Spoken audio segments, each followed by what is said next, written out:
Hi everybody, Suzanne here. I think this is the fourth video in my series on avoiding burnout and finding joy and all of that good stuff. So if you want to find any of the rest of them, go back and have a look on our Facebook page.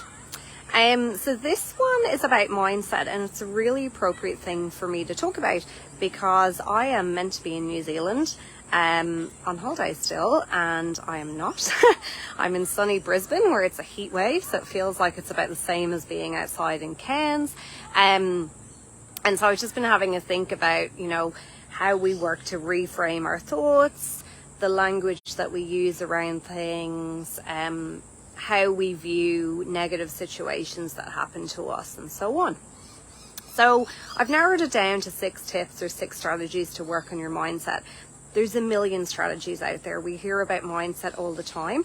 I think it's really important when we think about mindset to not confuse that with toxic positivity. Like, we don't need to be going around all the time being uber positive and saying, oh no, we've got no problems and everything's totally fine, when it's not. If it's not fine, we obviously need to share that with people and find a way to work on it. But these are just a few simple strategies for day-to-day stuff without being toxically positive. So the first thing which I have found really useful in the last few months since I saw it was actually a meme or a conversation from someone, I can't remember who it was actually, and they were talking about our body's response to stressors, and the meme was about, if a pebble drops into the Hudson River, it creates a much smaller ripple. I mean, it barely creates a ripple, as opposed to a skyscraper dropping in. But our body's kind of naturally trained to recognize all stress as the same. So we're recognizing stress of, oh, I forgot to respond to that email, or I missed that meeting. That happened to me today, which rarely happens to me. With the same amount of stress as, like, I'm going to lose my house, or, somebody's died or something terrible has happened. So recognizing that our body responses are the same, and trying to reframe that stressor and refocus on how we can manage it, rather than treating it like it's a skyscraper that's fallen into the river, is really, really important. The second thing, and it's kind of similarly on the same tone, is just understanding that our brains naturally have a negativity bias. And that's why things like the practice of gratitude is really, really important, because we, evolved from needing to run away from really, really dangerous things. So in line with that idea that we see all stressors as the same, that our body physiologically sees all stressors as the same, we also do have this negativity bias, and just being aware of that and questioning that within yourself is really important. So we're not saying, oh, that person didn't call me, or didn't meet up with me because they don't like me, and this and this and this. We're not catastrophizing this whole thing into this really negative thing. Just taking steps to reframe that and understanding that happens with all of our brains, that we have that negativity bias. We need to flip that around. Similarly, when we do encounter a stressor, and I talked about this in one of the previous videos, just being aware of that concept of impermanence. So if you're super happy, it's not permanent. If you're super sad, it's not permanent. And just understanding that idea that this will pass is really useful. Fourth one. So reframing thoughts, there's lots of strategies with CBT and lots of other things where, you write things down. What's the worst that could happen? What if that happens? Is this a real threat or an imagined threat? And it's amazing how many things are actually imagined threats. Basically, if it's not a current threat, it's kind of an imagined threat. So even if it's, you've got a serious meeting with your boss or whatever, and you're thinking, I'm going to get fired, and I'm this, and I'm this, and I'm this, it's still only a real threat when it's actually happening. So yes, you can plan for it, but, just planning with an awareness that we can't plan for everything, I guess. So reframing values. is another really useful one. So getting to know your values and just making sure that you say yes to things, that you are doing things that are in line with your values, so that you're not getting around being annoyed about doing something. So like an example is anyone that owns a business, and I think particularly probably people working in healthcare, because we're naturally very giving, we're constantly asked to do things like donate to things, volunteer at things, and that's all great and lovely.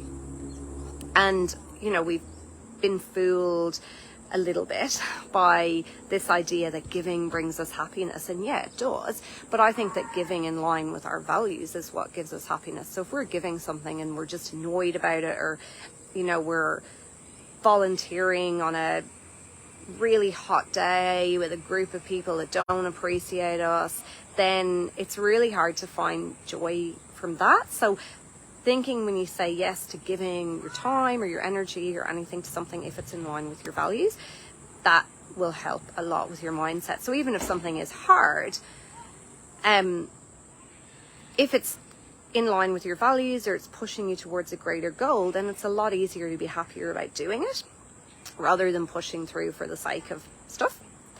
And the final thing I wanted to touch on, and this is something that I try to be aware of, is the language you use around things. So I had an absolute nightmare trying to get out of Auckland, essentially. Massive queues at the airport, the rain was bucketing down. I left at like 2 a.m. After having run a 50k race that day, drove from Rotorua to Auckland, had to drop a car back. Anyway, that's all fine. Got on the plane and I'm like, well, that was a bit exciting. You know, or that's a bit of an adventure. I'm not going to dwell on the really negative things of it. So thinking about the language we use, and I can be really guilty of this as well, and I check myself on it, like things like if we're very busy, sometimes I can get into the habit of being like, I have to do this, I have to do that, I have to do this. Like I'm seeing everything as part of a to-do list, and then it comes to the point of one of the have-tos might be doing something fun with my team, or going for lunch with a friend, or whatever, like something I've chosen to do. No one's holding a gun to my head. And I'm in my head, I have to do this, I should do this, and all these kind of things. So thinking about that language, the idea that like I get to do this, I'm choosing to do this, is really, really useful. It really helps to reframe things, because, you know, a lot of the time, if you want to be busy or you want to participate in events or whatever it is that you want to do, you can kind of be taking a level of stress on yourself. Like I choose to do all these endurance events and all these things, which, you know, people will say, why would you do that? You're just making yourself too busy, you're stressing yourself out. But I have to remind myself of why I've chosen to do it, and the difference of me saying, you know, I get to run in this beautiful place, this is so great, this is part of my life experience, you know, I want to squeeze the most out of life, etc., etc., rather than walking around going, I have to pack, I have to sort my passport, I have to get ready for this, I have to get ready for that. Believe me, I still do that a little bit. But it changes the experience infinitely if you don't use that kind of language. So just paying attention to that language. The shoulds is a big one. I really try to ban should from my day, and I think the more you do, the more people hit you with all the things that you should be doing, and yeah, it doesn't have a huge role for me. But that's it. That was a little bit of a long one. Haven't quite decided what the next video is on, but I have a whole list of things, so we'll see what comes up. But yeah, I'd love to hear, as always, your strategies for improving your mindset, how you work on reducing that negativity bias in the brain, etc., etc. And I will speak to you soon. Bye.